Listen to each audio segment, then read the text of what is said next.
Hello everyone, welcome to my channel. আজ আলোচনার বিষয় কম্পালসরি ইংলিশের উপর যে 250টা কোয়েশ্চেনের উপর আমি দুটো ভিডিও বানিয়েছিলাম এবং এই যে দুটো ভিডিওর উপর অনেক কমেন্ট এসছে যে পিডিএফ দিলে ভালো হয়। আমি পিডিএফ দিয়েছি। এরপর অনেকেই বলছেন যে পোয়েমগুলো যদি এক্সপ্লেন করা হয়। তো সেই কথা ভেবে আমি আজ একটি poem, where the mind is without fear, এটাকে বাংলায় সম্পূর্ণ এক্সপ্লেন করব এবং তার সঙ্গে সঙ্গে এর উপর যে এমসিকিউ গুলো রয়েছে, যেগুলো আমি অলরেডি আগের ভিডিওগুলোতে আপলোড করেছিলাম, সেই এমসিকিউ গুলো আবার এই পোয়েম পড়ানোর সঙ্গে সঙ্গে একবার ব্রাশ আপ করিয়ে দেবো, একবার ওটা রিভাইজ দিয়ে দেবো, যাতে আরো বেশি পরিষ্কার হয়ে যায়। তাহলে এখন আমরা দেখব যে where the mind is without fear by Rabindranath Tagore. এই কবিতাটার সম্পূর্ণ এক্সপ্লানেশন ইংলিশ এবং সঙ্গে বাংলা সম্পূর্ণভাবে যাতে আমরা বুঝতে পারি, কারণ এমসিকিউ কোয়েশ্চেন্স মানে হয়তো আমাদের ব্রড কোয়েশ্চেন লিখতে হচ্ছে না, বড় কিছু মুখস্থ করতে হচ্ছে না, ঠিক কথা। তো এমসিকিউ মানে খুবই সূক্ষ্ম সূক্ষ্ম প্রশ্ন থাকবে একেবারে ভিতর থেকে। তো যত বেশি ভালো করে আমরা বুঝতে পারবো, এক্সপ্লানেশনটা যত ভালো হবে, প্রত্যেকটা লাইনের অর্থ যতভাবে আমরা বুঝতে পারবো, তত আমরা এমসিকিউটা করতে পারবো। তাই এমসিকিউ মানে আপাত দৃষ্টিতে হয়তো মনে হচ্ছে যে শুধু একটা করে এমসিকিউ টিক দিতে হবে, এতেই আমাদের মার্কস এসে যাবে, তা নয় কিন্তু। এমসিকিউ হয়তো খাটুনিটা কম হবে পরীক্ষা হলে, কিন্তু পরীক্ষার আগে যে প্রিপারেশন, যে পড়ার বিষয়, সেখানে মুখস্থ রাখতে হচ্ছে না, ঠিক কথা, কিন্তু টেক্সটটা খুব ভালো করে বুঝতে হচ্ছে। আদারওয়াইজ এমসিকিউ কিন্তু করতে পারবে না, কারণ চারটে করে যে অপশন দেওয়া রয়েছে, চারটের মধ্যে দুটো অপশন মিলবে না, কিন্তু দুটো অপশন খুব ক্লোজ হবে। এবং আমার আগের ভিডিওগুলোতে যেসব আনসার আমি দিয়েছি, অনেকে কমেন্ট করছে যে sir A B C D, আনসারটা তো সি হওয়া উচিত, বা কেউ বলছে স্যার আনসারটা তো ডি হওয়া উচিত, কারণ এগুলো খুবই ক্লোজ। কিন্তু ওগুলো বোঝার জন্য খুব ভালো এক্সপ্লানেশন দরকার। সেই জন্য আমি আজ হোয়ার the mind is without fear এই কবিতাটা এক্সপ্লেন করব, এবং পরের ভিডিওতে অন্য একটি কবিতা, আফটার ওয়ার্ডস বা ব্রেক ব্রেক ব্রেক, একটু একটু করে আমি দিতে থাকবো। তো যাই হোক, তোমরা ফলো করবে, তাহলে নেক্সট পোয়েমের উপরও ভিডিও পাবে। আজ শুরু করছি where the mind is without fear. তোমরা দেখতে পাচ্ছ যে সমস্ত কবিতাটা where the mind is without fear, Rabindranath টেগোরের লেখা। এটা একটি বাংলা কবিতা। চিত্ত যেথা ভয় শূন্য, গীতাঞ্জলি। ওনার যে কবিতার কালেকশন গীতাঞ্জলি, তার ইংলিশ ট্রান্সলেশন থেকে এটা নেওয়া। উনি যে নোবেল প্রাইজ পেয়েছিলেন এই গীতাঞ্জলি লেখার জন্য পেয়েছিলেন, সেখানে এই কবিতাগুলোকে প্রার্থনা, বিশেষ করে এই কবিতাটিকে প্রার্থনা টাইটেলে দেওয়া হয়েছে, শিরোনাম হয়েছে প্রার্থনা। আর ইংলিশে প্রথম লাইনটাই হচ্ছে title, where the mind is without fear. এই সেই কবিতা যার জন্য উনি নোবেল প্রাইজ পেয়েছিলেন। এই কবিতাটি শুধু নয়, মানে এইরকম কবিতার সংগ্রহ গীতাঞ্জলি। এই গীতাঞ্জলির যে ইংলিশ ট্রান্সলেশন, এই এর জন্য উনি নোবেল প্রাইজ পেয়েছিলেন। তো সেখান থেকে একটি কবিতা, where the mind is without fear. চলো আমরা দেখে নেব প্রথম লাইন থেকে এক্সপ্লানেশনের অর্থগুলো কি কি। The very first line, where the mind is without fear. That's mean, where means a country, a place where the people are fearless. Suppose it is India, or suppose any country. So the poet Rabindranath Tagore want a place where the people will be completely fearless. উনি বলছেন যে where মানে যেখানে, যেথায়, যেখানে মানে কোনখানে, এটা ওনার একটা স্বপ্নের দেশ, আর ড্রিম ল্যান্ড, যেখানে the mind is without fear, যেখানে মনটা হবে ভয়হীন, মানুষ নির্ভীকভাবে বাঁচবে, and the head is held high, এবং মাথা উঁচু করে বাঁচবে। যখন উনি কবিতা লিখেছিলেন তখন ভারত ছিল ব্রিটিশদের অধীনে। India was under the British rule. India was in bondage. So the people of India were not free, and they could not keep their head high. They could not keep their head held high. তারা মাথা উঁচু করে বাস করতে পারতো না। তার মানে তাদের নত হয়ে থাকতে হতো, মনে ভয় নিয়ে থাকতে হতো। এই বুঝি ইংরেজ অফিসাররা তাদের কোনো শাস্তি দেবে, এই বুঝি জেলে কয়েদ করবে। কয়েকজন বিপ্লবী ছিলেন যারা মাথা উঁচু করে বাস করতেন, কিন্তু সবাই তো আর বিপ্লবী ছিলেন না। তো এই সাধারণ মানুষ যে অবস্থায় ছিলেন তাদের কথা উনি বলছেন যে আমার দেশবাসী ইন্ডিয়াকে হোয়ার মানে এমন একটি জায়গায় পরিণত করুন, ঈশ্বরের কাছে উনি প্রার্থনা করছেন। He is praying two god to make India a place where the mind is without fear, where the people will be living fearlessly and the head is held high, তারা মাথা উঁচু করে বাস করবে, বাঁচবে। where knowledge is free, knowledge is free, যেখানে knowledge মুক্ত। এখানে free মানে ওই ফাইন্যান্সিয়ালি ফ্রি নয়, এখানে ফ্রি মানে বোঝানো হচ্ছে যে যেখানে নলেজের উপর কোনো বাধা নিষেধ থাকবে না। তখনকার সময়ে ইংরেজদের যে নলেজের সিস্টেম, স্কুল সিস্টেম, রবীন্দ্রনাথ ঠাকুর যেভাবে পড়াশোনা করেছিলেন আমরা জানি, যে মুক্ত পরিবেশে উনি শান্তিনিকেতন বানিয়েছিলেন, যেখানে মুক্ত পরিবেশে স্টুডেন্টরা পড়াশোনা করতে পারবে এবং কে কোন সাবজেক্ট নিয়ে পড়বে সেটা নিয়ে কোনো বাধা থাকবে না, সিলেবাসের উপর কোনো বাধা থাকবে না। কিন্তু ব্রিটিশরা যে সিলেবাস আমাদের তৈরি করে দিত, আমাদের সেটাই পড়তে হতো। ইংলিশের উপর বেশি জোর দিত, ইংলিশ চর্চা করতে হতো। আমাদের রিজিনাল ল্যাঙ্গুয়েজের উপর কোনো জোর ছিল না, আমাদের কোনো ইচ্ছা ছিল না। আমাদের নলেজ যেটা আমরা পার্সু করব, আমরা যে জ্ঞান অর্জন করব, সেটা কি অর্জন করব সেটা ব্রিটিশরাই ঠিক করে দিত। তার মানে এটা ফ্রি ছিল না। Where knowledge is free means where we did not have any option to pick ourselves, whatever they imposed upon us we had to just accept them. তারা আমাদের উপর যা আরোপ করতো সেটা আমাদের নিতে হতো। তাই উনি বলছেন, কবি রবীন্দ্রনাথ টেগোর ঈশ্বরের কাছে বলছেন যে আমার দেশকে এমন এক দেশ বানাও যেখানে মানুষ নলেজ ফ্রিলি অ্যাকোয়ার করবে।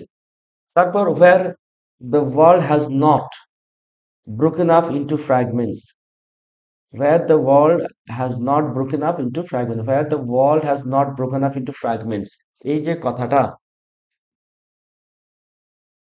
যেখানে পৃথিবী, ওয়ার্ল্ড, এখানে বলছেন ওয়ার্ল্ড কিন্তু বোঝাচ্ছেন দেশকে, মেনলি ইন্ডিয়াকে। তো যাই হোক, where the world has not been broken up into fragments, যেখানে ওয়ার্ল্ড, এখানে ওয়ার্ল্ড মানে কি বোঝাচ্ছে? ওয়ার্ল্ড মানে একটি জায়গাকে বোঝাচ্ছে, পৃথিবীকে বোঝাচ্ছে। তো পৃথিবী না বুঝে একটি দেশকে অর্থাৎ ইন্ডিয়াকে বোঝাচ্ছে যদি আমরা বলি, তাহলে সেটা আরো বেশি ক্লিয়ার হবে। তাহলে where the world has not been broken up into fragments, যেখানে পৃথিবীটা ফ্র্যাগমেন্টে ভাগ হয়ে যায়নি। তাহলে ফ্র্যাগমেন্টস মানে টুকরা, স্মল পিস। তার মানে একটা দেশ ভেঙে ছোট ছোট অংশ হয়ে যায়। আমরা জানি যে এই যে বর্তমানে রাজ্যগুলো ভাগ হয়ে যাচ্ছে, বা দেশ যখন, আমাদের দেশ যখন পাকিস্তান এবং বাংলাদেশ নিয়ে যখন ছিল, ভারতের মানচিত্রে আমরা ভারতটাকে অনেক বড় দেখতাম। তারপর কি হলো, ভেঙে টুকরা হয়ে তিনটা ভাগ হয়ে গেছে। তো এই টুকরাগুলোকে বলা হচ্ছে ফ্র্যাগমেন্টস। যেখানে দেশটা বা দেশের মানুষ নিজেদের মধ্যে বিভেদ তৈরি করে, তারা ভাগ করে ছোট হয়ে যাবে না, দেশটা ফ্র্যাগমেন্টস হয়ে যাবে না। কিসের দ্বারা? By narrow domestic walls, narrow domestic walls. এই ন্যারো মানে হচ্ছে সংকীর্ণ, আর ডোমেস্টিক ওয়াল মানে হচ্ছে গৃহ প্রাচীর। ডোমেস্টিক মানে গৃহ সংক্রান্ত, ন্যারো ডোমেস্টিক ওয়াল, এই জায়গাটা একটু বুঝতে হবে। ডোমেস্টিক মানে এই যে আমরা আহ, বিমানে যাত্রা করি, ইন্টারন্যাশনাল আর ডোমেস্টিক। তাহলে ডোমেস্টিক মানে আমরা কি বুঝে যাচ্ছি, যে দেশের মধ্যে, দেশের বাইরে নয়, ইন্টারন্যাশনাল নয়, আন্তর্জাতিক নয়, জাতিক, ন্যাশনাল, দেশের মধ্যে, ডোমেস্টিক। আর ওয়ালস মানে দেয়াল।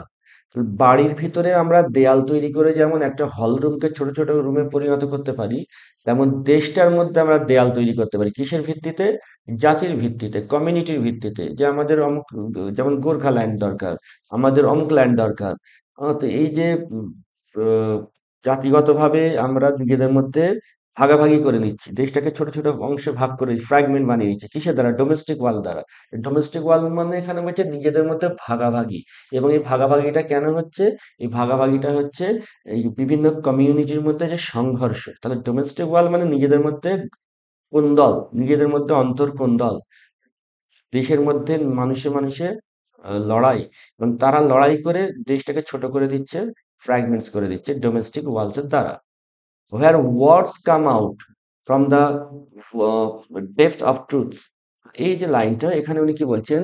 where words come out from the depths of truth, যেখানে where words come out from the depth of truth, যেখানে মানুষ কথা বলে সত্যের গভীরতা থেকে, অর্থাৎ কথার মধ্যে কোনো মিথ্যা নেই, কথার মধ্যে কোনো চাতুরতা নেই, ছল নেই, যেখানে মানুষ সত্য কথা বলবে। তাহলে আমার দেশকে এমন এক দেশে পরিণত করুন যে দেশের মানুষ সত্য কথা বলবে বা সত্য কথা বলার সাহস রাখবে। কারণ সেই সময় অনেকে সত্য কথা বলতে চাইলেও বলতে পারতেন না, because of the fear of the British people.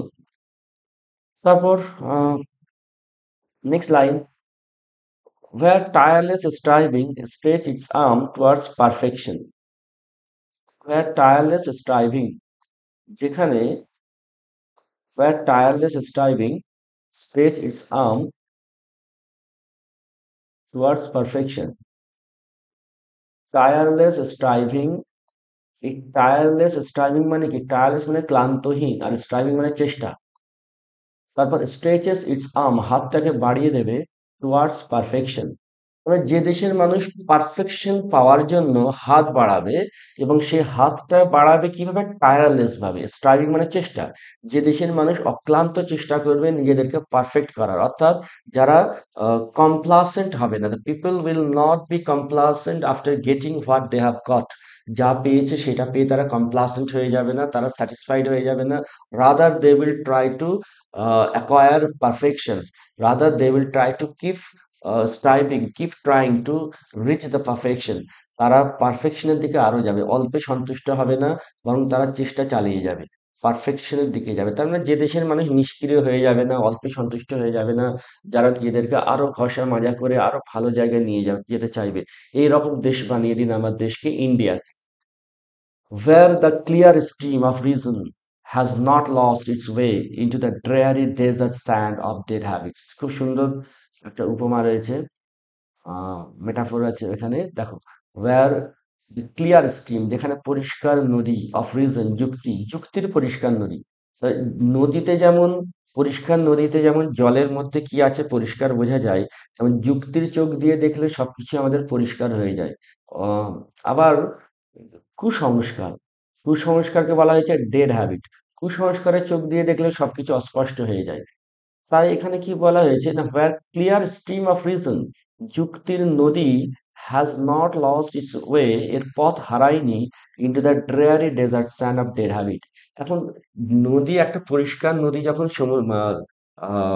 ডেজার্টের উপর দিয়ে যায়, মরুভূমির উপর দিয়ে যায়, তখন সেই নদীর জল কিন্তু মরুভূমির বালিতে শুষ্ক, মানে শুকাতে শুকাতে নদীটা একটা জায়গায় গিয়ে শেষ হয়ে যায়, পথ হারিয়ে ফেলে, নদীটা আর আগেই বাড়ে না, ওখানেই শেষ হয়ে যায়। তাহলে পরিষ্কার নদী মরুভূমিতে তার পথ হারিয়ে দিচ্ছে, মরুভূমির কাছে সে হার মেনে নিচ্ছে।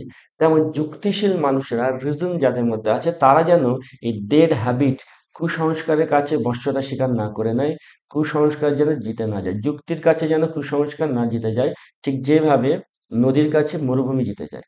তাহলে এখানে desert sand of dead habit মানে মরুভূমির, কুসংস্কারের মরুভূমি মানে কুসংস্কার, আর ক্লিয়ার স্ট্রিম অফ রিজন, যুক্তির স্বচ্ছ নদী মানে যুক্তি, যুক্তি যেন কুসংস্কারের কাছে হার না মানে, যেন পথ না হারিয়ে ফেলে, ঠিক যেমন নদী মরুভূমির কাছে হারিয়ে যায়। এখানে একটা মেটাফোর ইউজ করা হয়েছে, খুব সুন্দর উপমা দিয়ে কম্পারিজন করা হয়েছে। নেক্সট রয়েছে where the mind is led forward by thee, দি মানে ইউ, where যেখানে মনটাকে মানে মানুষের মনকে led forward, is led forward মানে পথ দেখিয়ে নিয়ে যাবে, গাইড করবে, দি তুমি, ঈশ্বর তুমি নিজে, God you will guide us, make India a country where people will be guided by you, you will guide the Indians from, where the mind is led forward by thee, যেখানে মনটাকে আপনি guide করে নিয়ে যাবেন, into that, into ever widening thought and action, যে দেশের মানুষের মধ্যে থট চিন্তাধারার আর অ্যাকশন মানে কাজের মধ্যে সবসময় একটা ওয়াইডেনিং ভাব থাকবে। তাহলে into ever widening thought and action, অর্থাৎ এমন দিকে আমাদের আপনি গাইড করুন, পথ দেখান, যেখানে এভার ওয়াইডেনিং সবসময় বিস্তৃতি লাভ করছে, ওয়াইড হয়ে যাচ্ছে, কি যে আমাদের থট, আমাদের চিন্তাধারা সংকীর্ণ না হয়ে সবসময় বিস্তৃত হতে থাকবে, আর অ্যাকশন এবং কাজও সংকুচিত না হয়ে বাড়তে থাকবে। তো যেখানে আমরা কর্মজীবন, কর্মকলাপ এবং চিন্তা জগতের মধ্যে বিস্তৃতি লাভ করবে, ক্রমশ আমরা আগে বাড়বো, ক্রমশ আমরা ব্যাপ্তি লাভ করব। আপনি সেই পথ দেখিয়ে আমাদের নিয়ে যাবেন। Into that heaven of freedom, সেই ফ্রিডম, সেই চূড়ান্ত ফ্রিডমের দেশে। হেভেন মানে স্বর্গ, আর ফ্রিডম মানে স্বাধীনতা। স্বাধীনতার স্বর্গে মানে সবচাইতে চূড়ান্ত স্বাধীনতা। এটা একটা dream land Kabir. Into that heaven of freedom, haven of freedom refers two dream land of poet Rabindranath Tagore. He dreams the country, my father let my country away. এখানে প্রিন্টিং মিস্টেকে মাদার ব্র্যাকেট চলে এসছে, এটা হবে ফাদার, সরি, এটা হবে মাই father let my country awake. যে হে পিতা, my father মানে হে পিতা। তো পিতা বা ফাদার কাকে বলেছেন? পিতা বলেছেন গডকে। যেহেতু গড সবকিছুকে সৃষ্টি করেছেন, আমরা গডের সন্তান, তা গড আমাদের পিতা, এই সেন্সে উনি বলছেন my father, that's mean O my God, O my father, O my God, let my country awake, আমার দেশকে করুন জাগরিত। এরকম দেশে আমার দেশকে করুন জাগরিত। এই যে শেষ যে ওয়ার্ডটা রয়েছে অ্যাওয়েক, এই ওয়ার্ডটা খুবই সিম্বলিক এবং এটা একটা আলাদা সিগনিফিকেন্স রয়েছে। কি রয়েছে না, দেশের মানুষ যেন তখন ঘুমাচ্ছিল। কিছু বিপ্লবী তারা জাগ্রত ছিল, নেতাজি সুভাষচন্দ্র বসু, রাসবিহারী বসু, এনারা ঠিক ছিলেন, কিন্তু বেশিরভাগ দেশবাসী হুম, যেন ঘুমাচ্ছিলেন।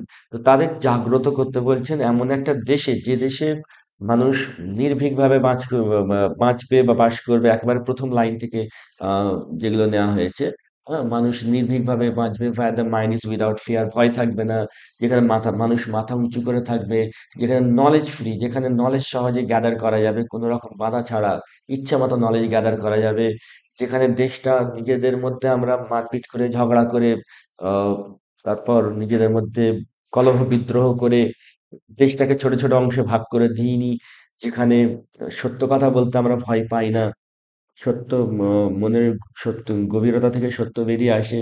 তারপর যেখানে আমাদের চেষ্টার মধ্যে কোনো খামতি থাকে না, আমরা সবসময় পারফেক্টের দিকে আগে বাড়ি, যেখানে যুক্তির নদী কুসংস্কারের মরুভূমির কাছে তার পথ হারায়নি বা বশ্যতা স্বীকার করেনি বা হার মানেনি। এইরকম দেশে বা এমন একটা দেশে আমাদের মানুষকে, আমাদেরকে আপনি গাইড করুন, পথ দেখিয়ে নিয়ে যান, যেখানে আমাদের চিন্তা জগৎ এবং কর্মজগতের মধ্যে ক্রমশ একটা ওয়াইডেনিং, একটা বিস্তৃতি লাভ করবে। Into that heaven of freedom, সেই স্বাধীনতার স্বর্গে। My father let my country, আর মাই কান্ট্রি যখন বলা হচ্ছে, লেট মাই কান্ট্রি, হ্যাঁ, অনেকে আমাকে কমেন্ট করেছো আহ, আগের ভিডিওগুলোতে, যে এক জায়গায় মাই কান্ট্রি লেখা রয়েছে কোয়েশ্চেনের মধ্যে, তাহলে মাই কান্ট্রি মানে কাকে বোঝাচ্ছে? তো এই মাই কান্ট্রি যখন থাকবে তখন এটা বোঝাবে ইন্ডিয়া। কিন্তু যখন থাকবে হেভেন অফ ফ্রিডম, এই হেভেন অফ ফ্রিডম যখন থাকবে, তখন কিন্তু এটা বোঝাচ্ছে যে পোয়েটস ড্রিম ল্যান্ড। পোয়েটের হেভেন অফ ফ্রিডম কিন্তু ইন্ডিয়াকে বোঝাচ্ছে না, এটা বলছে পোয়েটস ড্রিম ল্যান্ড, যে ড্রিম ল্যান্ডটা ইন্ডিয়া হয়ে যাক উনি চাইছেন। তো যাই হোক, এই হচ্ছে এক্সপ্লানেশন। এবারে কোশ্চেনের দিকে আমি চলে যাচ্ছি। এই কোশ্চেনগুলোই আমি দিয়েছিলাম, আরো একবার তোমাদের সামনে স্ক্রিনে আনছি, যাতে কবিতাটা বোঝার পর তোমরা আরো বেশি এটা ক্লিয়ার বুঝতে পারো। What does the poet mean by the expression where knowledge is free? Knowledge is free মানে উনি ঠিক কি বোঝাতে চাইছেন? আনসার হচ্ছে B, accessible to all without barriers, accessible to all without barriers, caste, gender, etcetera. যে নলেজ, নলেজ ইজ ফ্রি, যেখানে knowledge free, অর্থাৎ সহজে জ্ঞান অর্জন করা যাবে। এখানে জ্ঞান অর্জন করতে গিয়ে কোনো সমস্যা থাকবে না, সে না কোনো ক্লাসগত সমস্যা থাকবে, না জাতিগত, না জেন্ডারগত, সবাই সমানভাবে নলেজ অর্জন করতে পারবে। এরপর 131 ছিল, according to the poem what should knowledge be? Knowledge কেমন হওয়া উচিত? আনসারটা হবে, অপশন রয়েছে limited to certain class, barrier free and accessible to all, এটাই হবে answer. Barrier free and accessible to all. Next, complete the sentence where tireless striving stretches its arm towards perfection. একটু আগে দেখলে কবিতায় ছিল perfection। তারপর according to Tagore, narrow domestic wall refers to, narrow domestic wall মানে কি বোঝাচ্ছে? না, আনসারটা হবে সি, narrow minded thinking। তারপর Tagore compares a clear stream to reason. What is the connection between the first and second lines of the poem? Number D উত্তর হবে, they both outline desirable qualities of an ideal society. Where the mind is led forward by thee, who is addressed here as the thee মানে কাকে বোঝানো হয়েছে? এই যে বললাম গডকে, কিন্তু যখন অপশনে রয়েছে গড এবং আর একটা রয়েছে god or the spirit of the nation, তখন ডি এর অপশনটা তোমরা টিক দেবে, মানে এটাই তোমরা পিক করবে। কিন্তু যদি এক্সামে এমন থাকে ডি এর অপশনটা নেই কিন্তু গড আছে এবং সঙ্গে আরো অন্য কিছু একটা আছে, তখন গডটাই হবে answer. Next, man's mind should be led forward into ever widening thought and action. তারপর the heaven of freedom refers to the poet's. Heaven of freedom মানে কি বুঝিয়েছে? ড্রিমল্যান্ডকে। এটা কিন্তু ইন্ডিয়া হবে না। হেভেন অফ ফ্রিডম কাকে বোঝাচ্ছে? ড্রিমল্যান্ডকে। এরপর father in Tagore's poem is, টেগোরের পোয়েমে ফাদার মানে কাকে বোঝানো হয়েছে? এখানে অপশনে শুধু গড আছে, গড আর স্পিরিট অফ দ্য নেশন কিন্তু নেই। তাই এখানে গডটাকে মানে নাম্বার এটাকে পিক করতে হলো গড, গড হবে এখানে answer. Next, into that heaven of freedom my father let my country awake. Here heaven of freedom refers to poet's dreamland. The poet prays to God to lead our minds into ever widening thoughts and action. According to the poet, man should all the time walk for, মানুষকে সবসময় কাজ করা উচিত কিসের জন্য? পারফেকশনের জন্য। Where the wall has not been broken up into fragments. The word fragments here mean fragment মানে ছোট ছোট অংশ, small pieces. The poet invokes the mind without fear too. Poet চাইছেন যে মন নির্ভীক হোক, কি করতে, কেন নির্ভীক হবে? Attain strength, attain energy, attain freedom, এটাই হবে সি একটা হবে answer, attain freedom. Next, a nation is broken up into fragments by narrow domestic walls. Domestic walls are raised because of man's selfishness and narrowness. এই যে বললাম domestic ওয়াল মানে নিজেদের মধ্যে ওয়াল তৈরি করে নেওয়া, নিজেদের মধ্যে বিভেদ তৈরি করে নেওয়া, এটা সেলফিশনেস আর ন্যারোনেস থেকেই আসে। তারপর by domestic walls the poet means, domestic walls মানে উনি কি বোঝাতে চেয়েছেন? এটা বলছে যে sectarian approach of the people, মানুষের মধ্যে একটা সেক্টরিয়ান অ্যাপ্রোচ, যে আমরা অমুক সেক্টর হয়ে যাব, আমরা অমুক রাজ্যে বাস করব, আমরা আলাদা দেশ তৈরি করব, এটাকে আমরা গোর্খাল্যান্ড বানাবো, আমরা অমুক ল্যান্ড বানাবো। এটাই হচ্ছে sectarian approach of the people. The poet wants the words come from, poet চাইছেন যে শব্দ বেরিয়ে আসুক, কথা বেরিয়ে আসুক from the depth of truth. D একটা হবে answer. tireless striving. These two words tell us that number C হবে answer, the search for perfection never ceases. পারফেকশনের জন্য যে আমাদের আহ, খোঁজ, সেটা কখনো থেমে থাকে না। টায়ারলেস মানে টায়ার হয়ে যায় না, ক্লান্ত হয়ে রুখে যায় না, থেমে যায় না। তো সিজ মানে থামা। এখানে অনেকে কেউ কেউ কমেন্ট করেছে যে স্যার এটা কেন উত্তর হবে, হ্যাঁ, তো অন্যগুলো হওয়া উচিত ছিল, অন্য কোনো একটা, যেমন search for perfection always continues, এটা হওয়া উচিত। তো যাই হোক, দেখো, একটা দুটো অপশন এমন থাকবে যে খুব কাছাকাছি মিলবে, কিন্তু সবচাইতে বেশি যেটা মিলবে সেটা আমাদের নিতে হবে। তো টায়ারলেস মানে যেটা টায়ার হয়ে থেমে যাচ্ছে না, অর্থাৎ টায়ার হয়ে যাওয়া মানে কি থেমে যাচ্ছে, তার পারার পাচ্ছে না, কিন্তু এখানে সিজেস নেভার, নেভার সিজেস মানে কখনোই থামে না।